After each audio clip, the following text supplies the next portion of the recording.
ကမှာမတန်လို့ရှိရင်ကျက်တည်ရှိသူနဲ့ကျက်တည်ကင်းမဲ့သူဘုံကံရှိသူနဲ့ဘုံကံမရှိသူဟာဘယ်လိုမှရေစက်မဆုံးဘူးဆိုတာရှိနိုင်သလားဟုတ်တယ်ခုခေတ်လူတွေရေစက်လို့ပြောကြတယ်နော်ရေစက်လို့ပြောတယ်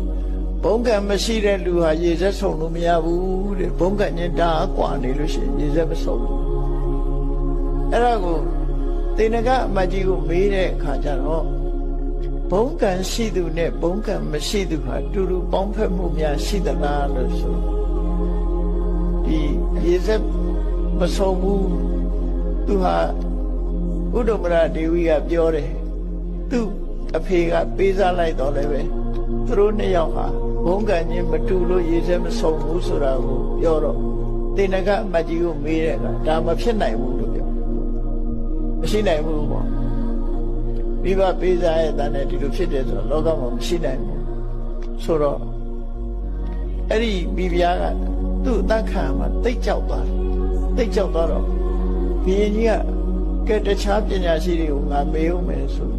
မဟောဒရာကိုခေါ်ပြီးတော့မေးတယ်ဒီလိုကိစ္စမျိုးဟာဖြစ်နိုင်သလားမဖြစ်နိုင်ဘူးလားလူတွေဟာတယောက်နဲ့တယောက်ဘုံကံချင်းမတူရင်ရေစက်မဆုံးဘူးဆိုတာဖြစ်နိုင်သလားဆိုအဲ့ဒါဘုရင်ကြီးမေးတဲ့မေးခွန်းကဘာလို့ဆိုအဋ္ဌိတိယရူပဝတ္တိသာသသီလဝတ္တိတိယအမျိုးသမီးတယောက်ဟာယောဂလည်းပထမချောတယ်ကိုချင်း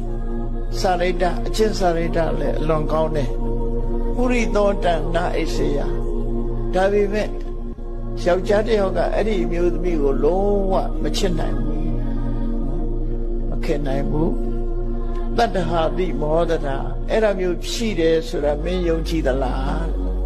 လောကမှာရှိနိုင်သလားအမျိုးသမီးတယောက်ကဘာမှအပြစ်မရှိဘူးယုံလဲချောတယ်နော်ကိုချင်းတရားလဲဓမ္မ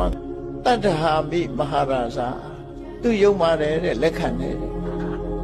ပုရိသောဒုပခောတိယယောက်ျားလှုပ်တဲ့ပုဂ္ဂိုလ်ကဘုံကံနေတဲ့လူဆိုလို့ရှိရင်ဘုံကံကြီးမားတဲ့အမျိုးသမီးကိုစိတ်ဝင်စားမှုတဲ့ဒါခြေစက်မဆုံးဘူးလို့ပြောမှာပမာလို့နော်ခြေစက်မဆုံးနိုင်ဘူးတဲ့တရား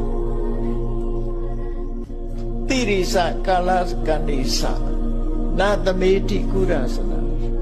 လောကမှာတဲ့